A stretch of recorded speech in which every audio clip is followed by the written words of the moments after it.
Stop. Pok, apaan sih darah Yesus, darah Yesus? Apa bang? Darah Yesus apaan sih, Pok? Oh, darah Yesus. Dari tadi ya darah Yesus melulu. Iya, darah Yesus itu darah yang menebus dosa kita manusia. Oh gitu, Pok. Iya. Kalau dosa ayah? Ya ditebus juga bang. Kalau dosanya babe? Ditebus juga. Kalau dosanya jemaat, Pok? Pokoknya darah Yesus itu menebus dosa kita semua. Oh gitu, Po ya? Gitu, bang. Iya. Kalau gitu kita nyanyi lagi ya, Po ya? Ya.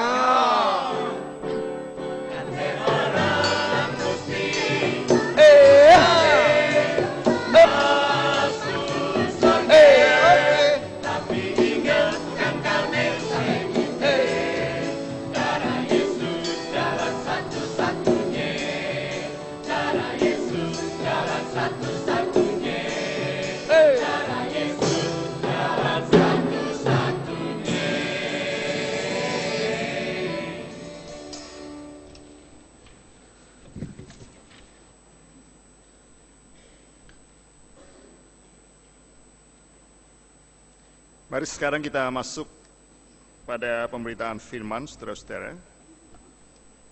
Kita siapkan dulu bacaan kita untuk pagi hari ini dari surat Petrus yang pertama, 1 Petrus 2 ayat 11 sampai dengan yang ke-17.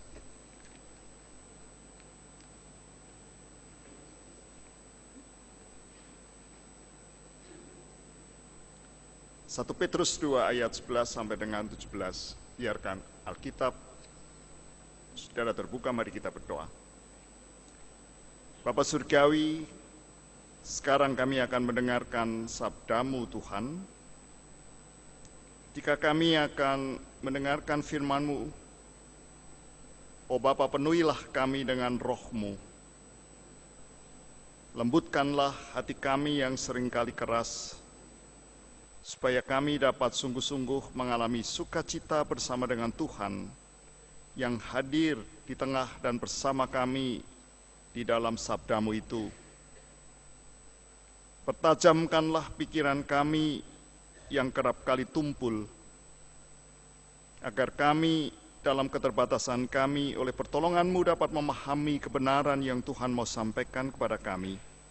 Lalu bentuklah kami Tuhan, bentuklah kami dalam hidup ini, termasuk kemauan dalam diri kami yang tidak jarang melawan Tuhan, sehingga kami dapat sungguh-sungguh penuh dengan sukacita mengikuti kehendak-Mu, melaksanakannya dalam hidup kami. Bersabdalah Bapa oleh Yesus Kristus dalam kuasa Roh Kudus. Amin.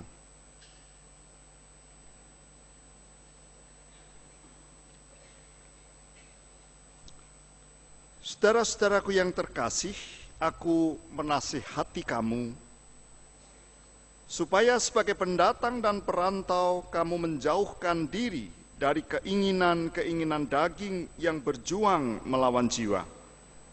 Milikilah cara hidup yang baik di tengah-tengah bangsa-bangsa bukan Yahudi, supaya apabila mereka memfitnah kamu sebagai orang durjana, mereka dapat melihatnya dari perbuatan-perbuatanmu yang baik dan memuliakan Allah pada hari Ia melawat mereka.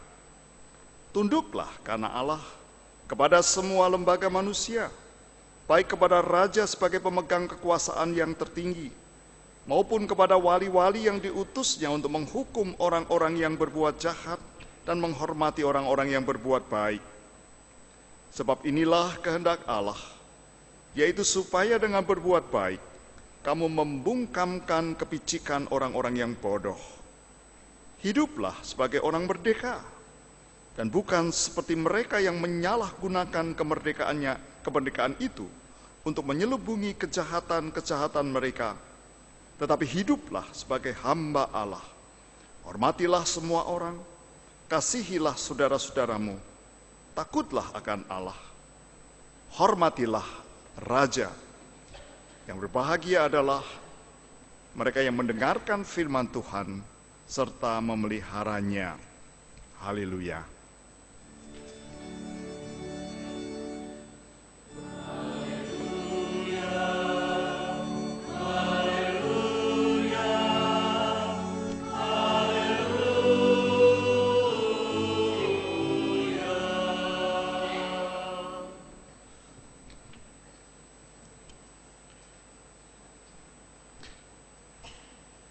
68 tahun sudah Indonesia merdeka. Adakah bangsa ini sudah sungguh-sungguh merdeka? Bagaimanakah kita harus mengisi kemerdekaan ini? Dua pertanyaan yang klasik, saudara-saudara. Membosankan mungkin. Yang pertama, nadanya agak apatis, pesimis, mungkin juga sinis. Apakah kita sungguh-sungguh sudah merdeka ini? Dan yang kedua, terdengar lebih optimis, mungkin juga lebih positif, herois. Apa yang bisa kita lakukan untuk mengisi kemerdekaan ini? Di kompleks perumahan di mana kami tinggal, saya perhatikan nih, tanggal 15 malam, saya keluar dan saya lihat sedikit saja rumah penduduk dalam kompleks yang memasang bendera. Oke, masih ada besok. Tapi 17-an kemarin, saya perhatikan tidak semua memasang bendera. Saya tidak tahu apakah ini hukumnya wajib. Tapi saya ingat saya dulu, semua orang pasang bendera. Lalu perhatikanlah mobil-mobil itu. Biasanya pasang yang kecil-kecil itu bendera kan. Perhatikan sekarang. Saya juga nggak masang sih. Sedikit sekali yang masang. Ini kenapa, saudara-saudara? Saya tidak tahu apakah ini mau menggambarkan sesuatu. Bahwa sebenarnya orang tidak bergairah dengan kemerdekaan itu. Bahwa orang sebenarnya mungkin juga acuh tak acuh. Mau merdeka kayak enggak kayak. Mau kau pikirin. Macam begitu. Saudara, ini sesuatu yang memprihatinkan sebenarnya. Kalau itu benar seperti itu. Jadi apakah kita sungguh-sungguh sudah merdeka, saudara-saudara? Lalu bagaimana kita mengisi kemerdekaan itu? Bagaimana kita hidup Kristen di tengah kemerdekaan?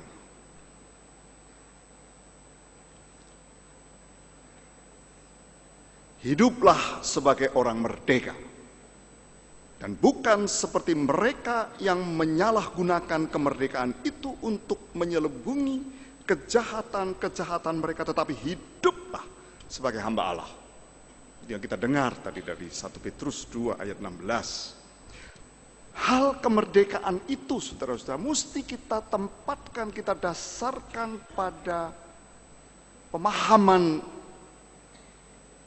yang paling dasar dari kemerdekaan Kristen. Maka kemerdekaan itu punya dua sisi. Seperti dua muka dari satu mata uang. Kemerdekaan dari segi iman, yang pertama adalah anugerah. Ya, pemberian Allah. Itu yang pertama. Yang kedua, dan ini tidak bisa dilepaskan satu dari yang lain, bukan hanya anugerah tetapi perintah. Bukan hanya pemberian Allah, tapi tanggung jawab manusia. Itu dasarnya. Karena itu dengarlah Galatia 5 ayat 1 dan 13. Supaya kita sungguh-sungguh merdeka. Kristus telah memerdekakan kita. Karena itu, Kristus sudah memerdekakan kita, ini berarti anugerah. Karena itu, ini berarti manusia, tanggung jawabnya. Karena itu berdirilah teguh dan jangan mau lagi dikenakan kuk perhambaan. Saudara-saudara, memang kamu telah dipanggil untuk merdeka. Perhatikan ini anugerah. Tapi janganlah kamu mempergunakan kemerdekaan itu sebagai kesempatan untuk hidup dalam dosa. Melainkan layanilah seorang akan yang lain oleh kasih. Anugerah dan perintah. Lalu Roma pasal 6. Kemarin kita sudah mendengarkan kalau saudara-saudara datang ke kebaktian. 18 dan 19b. Kamu telah dimerdekakan dari dosa. Dimerdekakan. Pasif kita. Allah yang memerdekakan kita dan menjadi hamba kebenaran. Demikian hal kamu sekarang harus menyerahkan anggota-anggota tubuhmu menjadi hamba kebenaran yang membawa kamu kepada pengudusan. Perintah, pemberian, dan tanggung jawab. Mari kita fokus pada 1 Petrus 2 ayat 16 tadi, saudara-saudara. Tapi ini mesti kita tempatkan dalam bagian yang luas dari 1 Petrus 2 ayat 1 sampai 3 sampai 4 sampai 11. Ini sebetulnya semacam khotbah baptisan ini. Konteksnya seperti itu, mempersiapkan orang-orang Kristen perdana dulu, yang kebanyakan bukan Yahudi yang mau menjadi Kristen. Ini kira-kira pada paruh kedua abad pertama. Sifatnya umum sebenarnya surat itu, tapi isinya kayak khotbah untuk orang-orang yang sedang dipersiapkan tadi. Tapi ini situasinya memang lain, situasinya berat sekali. Secara internal ada ajaran-ajaran sesat tentang kebebasan itu yang salah memahami kebebasan yang adalah anugerah itu. Ya kalau sudah mendapat kebebasan dan kemerdekaan, mari kita lakukan apa saja. Kebebasan yang kebablasan, itu ajaran yang internal didengarkan oleh orang-orang. Tapi eksternal, dari luar, mereka dihantam. Mereka dianiaya oleh pemerintah Romawi. Jadi menjadi Kristen bukan hal yang mudah pada saat itu. Nah, penulis 1 Petrus memberikan khotbahnya yang mau mengatakan menjadi Kristen di tengah-tengah situasi yang sulit baik secara internal dari dalam maupun dari luar itu, menjadi Kristen bagaimanapun adalah sebuah perubahan yang radikal. Radikal adalah radix, akar yang total, yang menyeluruh, tapi yang harus kemudian nyata dalam hidup sehari-hari. Ini intinya. Lihat hubunganmu dengan Kristus bagaimana. Kemudian bagaimana hubunganmu dengan dunia. Bagaimana hidupmu di masyarakat. Maka dia mau katakan begini, hiduplah kalau begitu memang betul-betul sebagai orang merdeka. Itu anugerah. Bukan karyamu, bukan hasil usahamu. Hiduplah sebagai orang-orang merdeka. Tetapi jangan salah mengerti. Tidak berarti lalu kita bisa lakukan apa saja. Lalu, karena itu dia katakan, jangan menyalahgunakan kemerdekaan itu untuk menyelubungi kejahatan-kejahatan yang sebetulnya kamu lakukan. Nah, maksudnya sebetulnya begini. Kalau kamu menjadi Kristen, jadilah orang Kristen yang kuat dalam dirimu. Tapi keluar, kamu juga harus kuat. Jadi ketika kamu dihantam oleh pemerintah Romawi, nyatakanlah dirimu sebagai orang-orang Kristen yang kuat.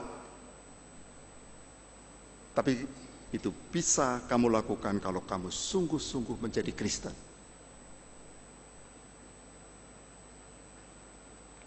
Ini bukan retoris, tetapi praktis harus dinyatakan dalam hidup sehari-hari. Maka kalau kita dengar itu sekarang, saudara-saudara, di tengah suasana kemerdekaan yang mungkin saja, seperti yang saya katakan tadi, tergambar bahwa kita kurang gairah, bahwa kita sebetulnya lagi lesu darah ini. Bagaimana ini? Apakah kita memang sungguh-sungguh sudah merdeka? Itu pertanyaan yang pertama. Politis, ya. Tapi jangan-jangan memang kita sedang mengalami penjajahan yang lain ini. Jangan-jangan kita ini sebetulnya belum sungguh-sungguh merdeka.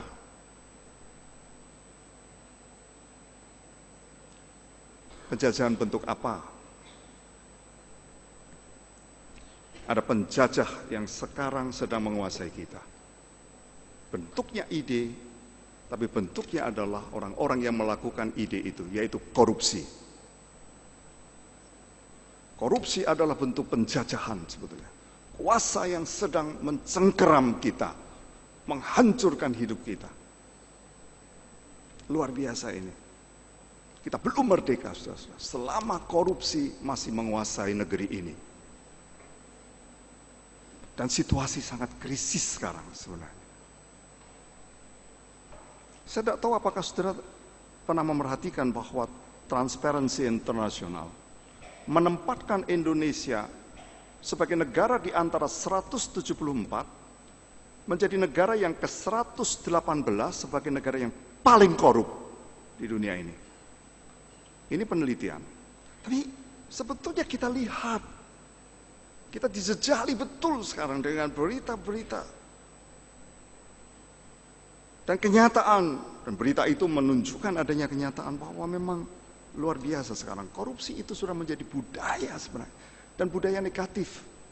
Orang sudah mengatakan ya biasalah korupsi. Orang tidak lagi peduli itu. Itu sudah seperti menjadi way of life. Dan ini sangat berbahaya, saudara. Ini menghancurkan betul. Kita dipenuhi dengan hari-hari kita dengan berita tentang korupsi yang terjadi. Dan ini yang terbuka. Jangan bilang yang tidak terbuka. Semua lini. Partai politik. Birokrat. Di pusat maupun di daerah. Bisnis. Semua. Bahkan legislatif dan yudikatif yang seharusnya memegang dan menjaga supaya hukum ditegakkan dan korupsi diberantas. Mereka korupsi juga. Saya tidak mau mengatakan tidak semua, no. Tapi kita tidak tahu. Ini sudah sistemik ini. Menggerogoti betul.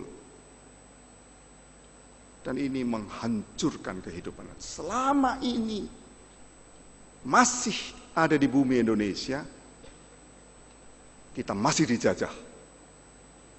Kita ini budak sebetulnya. Bukan orang merdeka.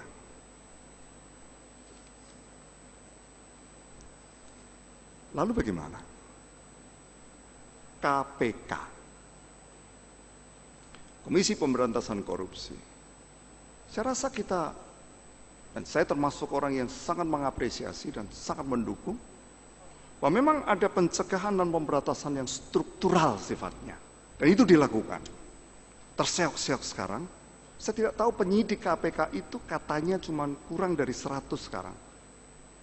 Hong Kong, negara yang sebetulnya negara di dalam negara itu, kalau saya tidak salah 1.500 penyidik. Ini sudah menggambarkan, mau bikin gedung saja dipotong, terseok-seok.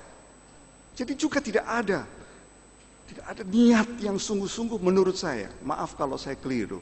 Tetapi KPK memang harus kita dukung betul. Dan ini sebuah proses yang secara struktural mau mencegah dan memberantas. Tapi itu tidak cukup, saudara-saudara. Yang struktural harus, tapi yang sisi yang lain adalah yang sosial, masyarakat. Yang struktural itu kurang lebih adalah top down. Kalau masyarakat ini bottom up. Dan ini harus bersinergi ini. Lalu apa yang bisa kita lakukan? Saudara-saudara, pemberdayaan masyarakat. Dan ini mesti lewat apa yang disebut sebagai civil society, masyarakat sipil. Dan gereja dalam hal ini mesti menempatkan memandang dirinya sebagai bagian dari masyarakat dan konkretnya sebagai bagian dari civil society tadi. Tetapi dengan sebuah nilai hidup yang berbeda. Maka kita harus mengambil bagian di dalamnya. Kita berarti kita semua, saudara dan saya, tanpa kecuali, masuk dalam bagian masyarakat yang memberdayakan diri kita untuk betul-betul melawan korupsi. Lalu kalau ini bisa bersinergi dengan yang struktural tadi, semogalah Tuhan memakai ini semua untuk kemudian akan ada proses yang makin kuat lagi, makin baik lagi. Maka berita utama dari 1 Petrus yang kita baca tadi adalah begini. Jadilah orang Kristen yang kuat, yang baik. Tapi itu berarti juga kamu harus menjadi warga negara yang baik. Sederhana. Dua-duanya tidak bisa dilepaskan. Jadilah orang Kristen yang baik. Berarti menjadi warga negara yang baik. Tapi bagaimana ini? Nah, di tengah-tengah keterjajahan kita oleh korupsi dan para koruptor itu, mari kita menerjemahkan menjadi warga negara yang baik karena kita orang Kristen yang baik itu dengan sikap dan orang-orang yang anti korupsi. Anti korupsi. Tidak ada kemungkinan yang lain. Maaf kalau saya agak bersemangat ini. Dan memang mesti begitu. Karena ini penjajahan ini yang mesti kita lawan, betul. Antitesis dari korupsi adalah jujur. Jadi kalau begitu, mari kita lakukan gerakan moral, lalu yang kita nampakkan dalam perilaku jujur. Nah, konkretnya bagaimana? Nomor satu, mulai dari diri sendiri. Dari diri sendiri, jangan lihat orang lain. Jangan melakukan tipu-tipu. Jangan lakukan korupsi. Mulai dari diri sendiri. Saya selalu mengingatkan mahasiswa atau pelajar, itu nyontek, plagiat. Itu korupsi. Jadi jangan lakukan itu. Mulai dari sana. Lalu yang kecil-kecil juga. Contohnya ini, saya selalu mengatakan begini. Kalau setelah berbelanja, kembaliannya lebih, bagaimana? Oh, itu salahnya dia, itu korupsi. Karena saudara mencuri, sebetulnya kalau begitu, saudara harus kembali dan kembalikan. Kalau ditilang bagaimana? Kan repot nih. Ya lebih baik nyogok. Itu perilaku korup. Atau membiarkan orang lain juga menjadi korup. Kalau saya ketangkap polisi, saya katakan, maaf Pak, saya keliru. Kalau memang saya salah, saya pernah merasa tidak salah dan saya bantah sampai istri saya takut. Lalu nggak salah kok. Saya merasa tidak salah. Tapi kalau saya salah, saya katakan saya salah. Silakan ditilang. Langsung saya katakan, saya menyerahkan diri untuk ditilang karena saya salah. Saya tidak mau betul-betul. Semacam begitu. Ini hanya contoh. Tidak berarti saya bersih, saudara-saudara. Tapi kita harus mulai dari diri kita sendiri. Omong kosong kalau kita tidak mulai dari diri kita sendiri. Nah, masalahnya adalah bahwa hidup beriman kita tidak kita hubungkan dari perilaku kita sehari-hari. Kemerdekaan yang kita terima dari Tuhan itu justru seringkali kita salah gunakan. Anugerah itu seperti tak terbatas begitu rupa sehingga kalau toh saya melakukan ini, nanti saya minta ampun lagi, selesai lagi. Nah, saya lakukan lagi. Ini kayak orang-orang yang ditegur, dinasihati, dikhotbahi oleh 1 Petrus. Jangan kamu menyalahgunakan atau menyelubungi kejahatan kamu, dan itu berarti menyalahgunakan kemerdekaan, tetapi hiduplah sebagai hamba Allah. Jadi bagaimana ini? Mulai dari diri sendiri. Lalu keluarga, saudara-saudara. Saya nggak tahu apakah saudara kemarin lihat ini. Maaf, ini saya harus memberikan contoh karena ini berita sudah. Kepala SKK itu, saya sebut dengan hormat ini, tapi sinis juga. Kalau ini benar, Rubiandini itu ditengok oleh istrinya. Saya pas nggak lihat itu, tapi kemudian ada di media sosial. Yang saya baca adalah bahwa istri yang mau menengok ini kasihan sekali.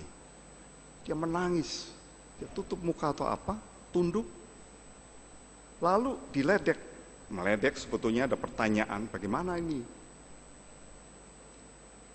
Jadi istrinya kena. Dan kemudian saya lihat komen-komen, saya suka sekali, saya lihat komen-komen kemudian di media sosial itu, dibully ini istrinya ini. Lu sih nggak ngingetin suamimu, nggak mungkin kamu nggak tahu kalau suamimu nggak korup. Kalau itu benar korupsi, saya tidak mau mendahului KPK yang sekarang sedang memproses itu, macam begitu. Tapi ini yang terjadi. Istri, masa sih nggak tahu nih? Kalau ini suaminya nih korupsi, kalau nggak tahu itu ya kebangetan. Berarti saya nggak tahu juga hubungan di antara mereka. Berarti uang itu akan dikelola sendiri atau bagaimana? Oke lah.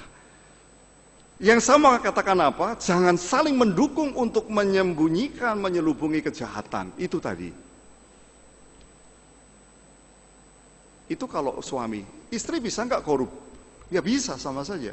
Jadi sebetulnya begitulah, suami istri itu, ini konkret ini, jangan biarkan istrimu atau suamimu korupsi.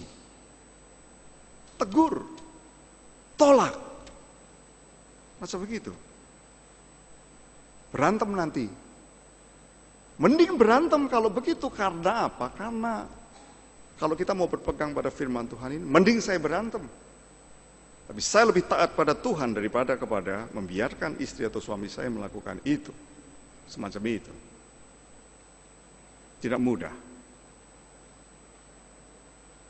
Itu berarti suami istri harus bersinergi. Justru untuk menjadi hamba Allah. Bukan menjadi hamba dari koruptor. Lalu anak-anak. Mulailah mendidik anak-anak dengan memberi contoh untuk anti korupsi. Saya sering mengatakan begini, didiklah anak-anak saudara-saudara, kalau anak-anak saudara masih kecil, begitu rupa, sampai jijik terhadap korupsi. Maaf ini, didiklah anak-anak atau cucu saudara begitu rupa, sampai melihat korupsi itu seperti melihat kotoran. Macam begitu. Ada nggak orang yang bermain-main dengan kotoran? Jijik kan? Jadi buatlah anak itu jijik pada korupsi. Jangan lalu bermain-main malahan. Karena lihat orang tuanya juga bermain-main dengan kotoran. Anak ikut saja. Ini. Dan kalau orang tua memberikan contoh yang baik,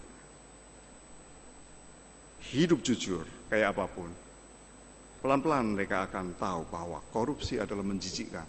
Seperti kotoran yang harus dijauhi, harus dibuang. Begitu. Macam-macam lagi masih bisa kita lihat dalam pendidikan anak kita. Ini kebetulan suamiku, guru-guru suamiku juga mempunyai peran penting dalam mendukung orang tua untuk ini. Saya tidak tahu apakah ada tema-tema juga di pengajaran suamiku untuk mengatakan hal kejujuran ini. Lalu jemaat gimana? Apakah jemaat bisa korup atau tidak? Atau korupsi bisa nggak terjadi dalam jemaat? Terus terang, bisa atau tidak? Ragu-ragu kan? Bisa. Semoga jemaat kita tidak. Tapi bisa. Dan kalau di dalam jemaat sudah terjadi tindakan korupsi, ini luar biasa. Luar biasa. Saya nggak tahu lagi mau ngomong. Speechless saya sebetulnya. Sebab jemaat harus menjadi exemplary. Contoh. Jemaat berarti orang-orangnya dan tidak semua. Dan korupsi biasa terjadi pada para pemimpin. Mereka yang pegang uang. Mereka yang mendapat wewenang untuk itu. Dan kalau ini terjadi, ini luar biasa jahatnya. Jadi jangan sampai ada sebuah jemaatmu yang di dalamnya ada korupsi. Jemaat harus menjadi sebuah contoh yang di dalamnya kita hidup sebagai orang merdeka dan tidak pernah menyalahgunakan kemerdekaan itu untuk menyelubungi kejahatan kita. Saya tidak mau supaya kita saling melihat, saling mengontrol, saling mencari kesalahan, tetapi kita harus memang hidup bersama. Jangan sampai jemaat terserang penyakit korupsi. Lalu di masyarakat, nah ini dia nih yang paling banyak di sana karena kita hidup paling banyak di masyarakat. Sebagai pengusaha, apapun juga, hidup sebagai birokrat. Pesan firman Tuhan hari ini adalah sederhana saja. Seperti tadi, menjadi orang Kristen yang baik, menjadi warga negara yang baik. Artinya, hubungkanlah imanmu dalam pekerjaanmu, dalam pergaulanmu, dalam hidupmu di masyarakat. Jadi apa saja yang kamu lakukan, hubungkanlah itu dengan keyakinan imanmu. Dan ini yang seringkali menjadi pusat kelemahan dari orang-orang. Saya tidak mau menuduh siapa-siapa, tapi lihatlah nama-nama orang yang kebetulan nongol dan diduga atau menjadi terpidana atau masih menjadi tersangka. korupsi itu. Ada nama-nama Kristen, belum tentu mereka Kristen. Ada orang yang tidak bernama Kristen, mungkin Kristen, tapi kalau mereka Kristen, apa yang terjadi sebenarnya? Speechless lagi saya. Jadi kita harus mulai dari diri kita, saudara-saudara. Tidak mudah ini. Seperti juga situasi ketika 1 Petrus itu dilayangkan. Tidak mudah situasi. Tetapi harus bisa. Jadi ketika kita bertanya bagaimana kita hidup Kristen di tengah kemerdekaan ini, mari kita jawab ini. Di tengah-tengah kegalauan barangkali, di tengah-tengah keprihatinan terhadap keadaan negara kita seperti ini, makin dirusakkan oleh korupsi, kita harus tetap positif. Berita firman Tuhan hari ini mengajak kita untuk optimis. Untuk dalam arti tertentu di tengah suasana kemerdekaan ini menjadi herois. Tapi bukan karena kekuatan kita, melainkan karena Tuhan yang sudah memerdekakan kita. Maka jadilah orang-orang Kristen yang tidak menyalahgunakan kemerdekaan itu, tidak menyelubungi kejahatan-kejahatan kita, tapi hiduplah sebagai hamba Allah. Kalau ini terjadi, kecil mungkin, orang tidak lihat, tapi yang tidak dilihat itu menjadi gerakan atau bagian gerakan dari masyarakat yang melawan korupsi, akan bersinergi dengan apa yang dilakukan secara struktural untuk memberantas dan mencegah korupsi. Maka dari masyarakat termasuk orang-orang Kristen harus menjadi yang di garda utama pertama untuk melawan korupsi, anti korupsi. Jadikan korupsi sesuatu yang menjijikkan dalam hidup saudara. Jangan bermain-main dengan kotoran. Hindari dia, buang dia melalui bermacam-macam cara, dengan cara hidup jujur, dengan cara hidup sebagai hamba Allah. Dengan begitu kita akan bisa hidup secara Kristen sungguh-sungguh di tengah dan mengisi kemerdekaan. Amin.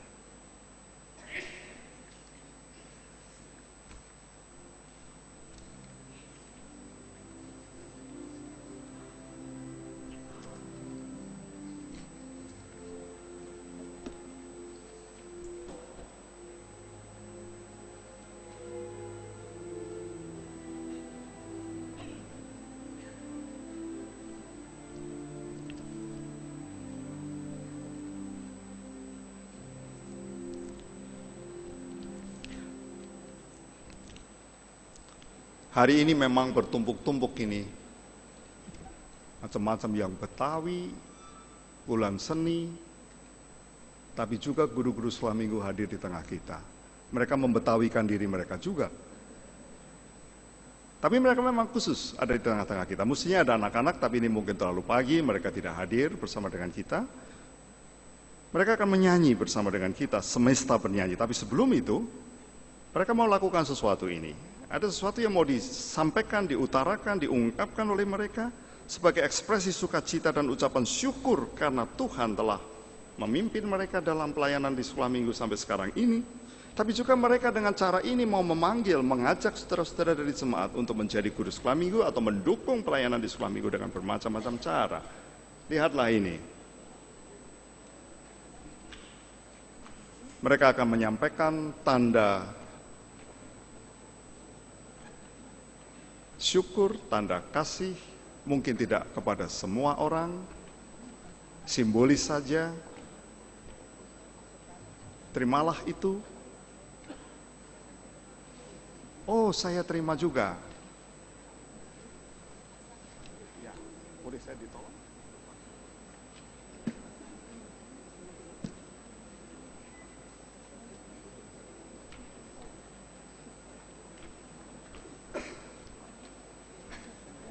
Nah, biarlah yang saya terima ini menjadi satu perlambang bahwa kita semua menerima ucapan terima kasih, tapi juga menerima panggilan tadi untuk ikut melayani atau setidaknya mendukung pelayanan di sekolah minggu. Mari, semesta bernyanyi.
dipuji.